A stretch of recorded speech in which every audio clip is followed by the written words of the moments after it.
শারদীয় দুর্গাপূজা বাঙালি সনাতনীদের সবচেয়ে বড় উৎসব। আজ মহালয়ার মধ্য দিয়ে দেবীপক্ষের সূচনা হলো। এই পূজায় রয়েছে কয়েকশো বছরের সমৃদ্ধ ইতিহাস।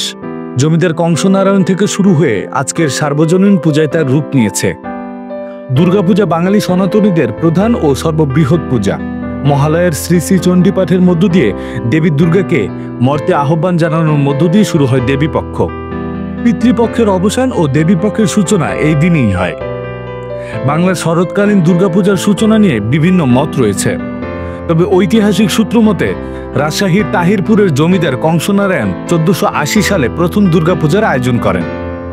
এটি হয়েছিল রাজবাড়ির ফটকের পাশে একটি বেদিতে। কংসনারায়ণের কুলপুরোহিত রমেশ শাস্ত্রী পূজার রীতিমন্ত্র পরিচালনা করেন। সোনা ও মণিমুক্তায় দেবীর গহনা তৈরি করা হয়েছিল। পরে নদীর ধারে কংসনারায়ণ প্রথম দুর্গা মন্দির নির্মাণ করেন। 1757 সালে কৃষ্ণনগরের নবকৃষ্ণদেব বাহাদুর দুর্গাপূজাকে সর্বাধিক প্রসার ও জনপ্রিয়তা দেন। পলাশির যুদ্ধের পর রবার্ট ক্লাইভ গির্জায় না গিয়ে আনন্দোৎসবের জন্য দুর্গাপূজার আয়োজন করেন।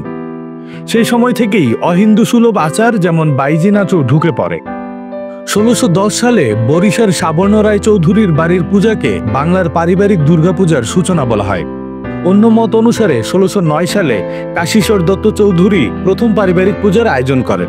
1790 সালে হুগলির গুপ্তিপাড়ায় 12 ব্রাহ্মণ মিলে প্রথম বারোয়ারি পূজার আয়োজন করেন। এখান থেকেই আজকের সার্বজনীন পূজার পথ চলা শুরু হয়। জমিদারদের ঠাকুর দালান থেকে শুরু হয়ে দুর্গাপূজা আর সার্বজনীন উৎসবে পরিণত হয়েছে। রাকিব বিন কুদ্দুস, খবরওয়ালা।